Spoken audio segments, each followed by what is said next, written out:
Wir sind Overthinker.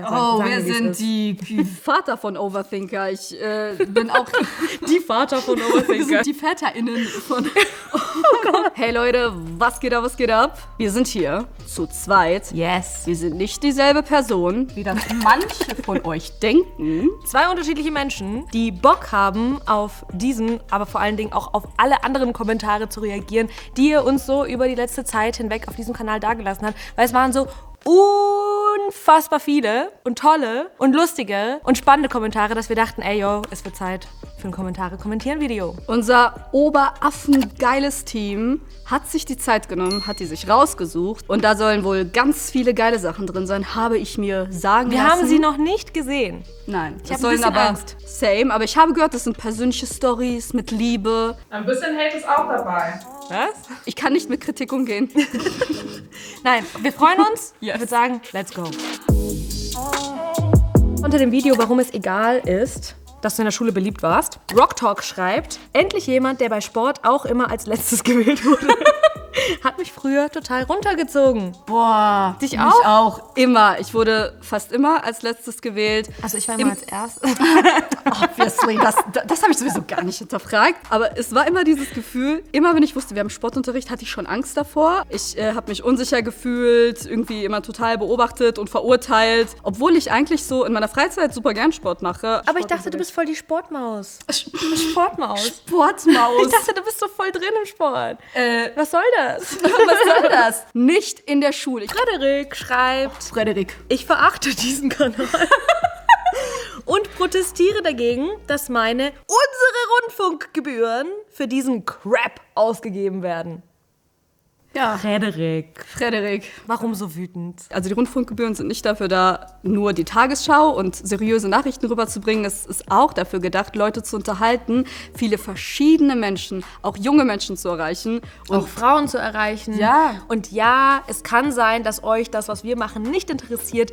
Aber es gibt ziemlich sicher irgendwo im öffentlich-rechtlichen Kosmos ein Format, das genau für euch zugeschnitten ist.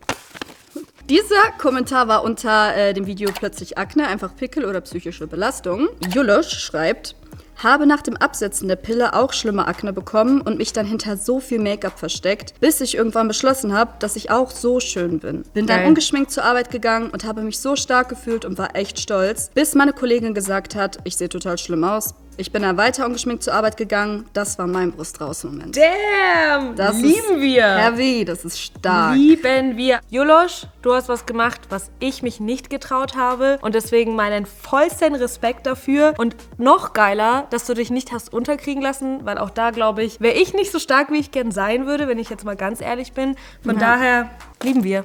Das ist mal die Definition eines Brust-raus-Momentes für mich. Same. Okay, hier hat jemand einen Grund dafür gefunden, wieso du noch keine Beziehung hattest. Oh, ich bin gespannt. Cookie Cool schreibt. Aber bist du sicher, dass du nicht einfach aromantisch bist? Also, dass du sehr wenig Liebe in dem Sinne hast? Ich kann sagen, du hast sehr viel Liebe in dir. Ich fasse sie immer so viel an. Ja, ein bisschen zu viel. Das klingt ein bisschen falsch, aber Dingens, ich bin viel zu sehr damit beschäftigt, Liebesfilme, Liebesserien zu gucken, mir die ganze Zeit meinen imaginären Ehemann vorzustellen, als dass das auf mich zutrifft, glaube ich. Aber so mit Ferndiagnosen schwierig. Und ich mal ein bisschen vorsichtiger sein. Weil du weißt nie, was die Person irgendwie vorher vielleicht fühlt oder was die Umstände sind. Ja, aber generell ist das so krass, wie lieb einfach die Leute unter unseren Videos abgehen. Also zum Beispiel beim Barbie-Video haben die einfach mit uns in den Kommentaren gesungen. Falls du dich erinnerst, ich bin wie du. Du bist wie ich. Doch hier gefällt's uns beiden nicht. Wir wären gern auf einem Stern. Ich bin ein Mädchen genau wie du. Sorry, ich kenne den Song nicht. Es tut mir leid. Unter dem Video ist Barbie heute weniger problematisch. Kam von Missy der Kommentar, es streiten sich die Geister. Oh no, sie sollten sich scheiden. Wie wir sehen, Barbie hat einiges hinter sich und bei ihr streiten sich echt die Geister. Das passiert, wenn eine Ausländerin das Skript schreibt und die andere Ausländerin dieses Skript gegenliest und sagt, passt so, und beide keinen Plan von Sprichwörtern haben, dann passiert das. Dann müsst ihr uns darauf hinweisen, dass unser Deutsch einfach nicht perfekt ist, Leute. Gestern meintest du doch noch erst nicht das Gelbe vom Ei, sondern das Grüne vom Ei. Grüne vom Ei. Aber Eier sind nicht grün. Also wenn da irgendwas Grünes in deinem Ei ist, ist irgendwas nicht gut gelaufen. Frederik, schon wieder. Oder ein anderer Frederik. Nee, ich glaube, das ist derselbe Frederik. Okay. Ist so ein Gefühl. Gut. Irgendwie, anscheinend sind wir nicht ganz so uninteressant, weil sonst wäre er ja nicht wieder da. Okay, Frederik. Er sagt, ich weine um die armen Menschen, die das hier wirklich ansehen und trauere um unsere Rundfunkgebühren, RIP, die dies hier bezahlen. Ich vermute, dass die Mehrzahl der Klickzahlen gekauft sind. Oh. Ja, Klassiker. Und weit weniger echte Zuschauer diesen Müll wirklich ansehen. Frederik, wenn du wüsstest, wie viel Arbeit das war, diese Zuschauerschaft Ich finde, aufzubauen. sobald so ein Frederik schreibt, ihr habt die Klickzahlen gekauft, hat man doch eigentlich schon gewonnen. Wir wissen, dass es nicht so ist. Ihr wisst, dass es nicht so ist. Und ihr seid einfach über, weiß ich nicht, 55.000 Menschen? Alter, manchmal glauben wir es aber selbst nicht. Real Talk, wir haben gestruggelt. Wir haben viele Videos gemacht, wir haben keine Pause gemacht. Wir haben viel auch an unseren Videos geändert. Also wenn man sich mal die ersten Videos anschaut, merkt man, dass wir einfach komplett andere Sachen mittlerweile machen. Und wir hatten sehr viele Krisengespräche auch untereinander. Ich habe immer versucht, sie aufzubauen. Ich war immer so der kleine Motivationscoach. Echt? Und ich war immer sehr demotiviert davon, irgendwann so kurz vorm Aufgeben. Und um kurz nochmal diesen Motivationscoach rauszulassen, Leute. Es ist so, am Anfang klappt alles nicht immer direkt. Aber wenn ihr dran bleibt, ich schwöre bei Gott, irgendwann zahlt es sich aus. Aurora, Caddy will wissen, ob du mal eine Karriere als Synchronsprecherin gedacht hast. Du machst manchmal aber echt auch so diese Stimme. Hey Jessica, meinst du, wir können mehr als nur Freunde sein? Valeria, hör auf damit. Nein, du weißt nicht, was passieren wird, wenn du weiter so lachst. Sie werden kommen. Sie werden uns abholen. Hast du schon mal drüber nachgedacht? Ich finde, du hast wirklich voll die geile Stimme für sowas. Ich habe tatsächlich nicht drüber nachgedacht. Aber jetzt, wo ihr es sagt. Nein, bitte bleib hier. Unter dem GNTM-Video Miss Germany, Victoria's Secret, wie divers ist die Modebranche wirklich, kam folgender Kommentar von Vorstadtmami. Meine Tochter ist 2 Jahre alt und hat das Down-Syndrom. Ich setze mich jeden Tag für die Akzeptanz meines Kindes in der Gesellschaft ein. Diversität ist so wichtig und wertvoll. Leider ist der Weg noch wirklich weit, im Falle meines Kindes sogar so weit, dass ich mich teilweise für ihre bloße Existenz rechtfertigen muss. Boah. Das ist echt krass. Ja, wir hatten in dem Video nämlich eine Stelle drin, dass, ich glaube, eine der Marken quasi ein Model mit Down-Syndrom gezeigt haben. Und wir haben das gefeiert, aber haben halt gesagt, das reicht halt nicht. Ja. Also auf dem Plakat ist es zwar schön und gut, genau für zumindest mal, dass sie stattfinden, dass sie gezeigt werden. Aber es ist halt, wie man merkt, leider doch noch ein weiter Weg, bis das halt nicht nur gezeigt, sondern auch gelebt wird. Aber man muss auch dazu sagen, es ist auch für mich eine Art Brust-raus-Moment zu sagen, jo, ich kämpfe dafür und ich gebe nicht auf und ich mache weiter und ich finde es einfach ziemlich cool. Ja. Hat sich Valeria die Haare geschnitten? Sieht gut aus. Dankeschön. Dazu gibt's aber eine Story. Die Story ist, ich wollte mir die Haare gar nicht kurz schneiden. Ich wollte nur die Spitzen schneiden. Dieser Moment beim Friseur, wenn es einem gar nicht gefällt, aber man sagt, Und weißt du, was noch peinlicher war? Ich war dann so, okay, so voll insecure, weil ich noch nie so kurze Haare hatte. Und dann sagt mir eine Freundin eiskalt, sag mal, ist deine Frisur schief? Boah. Schreibt. Brust raus schaue ich immer nachts mit ein paar Chips und der letzte Schokolade. Geil, genau das haben wir uns dabei gedacht. Genau so sollte es auch sein. So schreiben wir unsere Skripte. Nachts mit ein paar Chips und der letzte Schokolade. Nee, nicht ganz. Ja, das ist gar nicht so abwegig. Bis in die Nacht auf jeden Fall oft. Ey, geil. Mut, einfach nur. Was soll man dazu sagen? Ich jeden Abend. True that. Hier schreibt jemand unter dem CGI-Influencer-Video, dass in ein paar Jahren rauskommt, dass Valeria eigentlich ein Deepfake ist. Ich bin kein Deepfake. Würde ein Deepfake sagen. Wir beweisen jetzt, dass wir echt sind.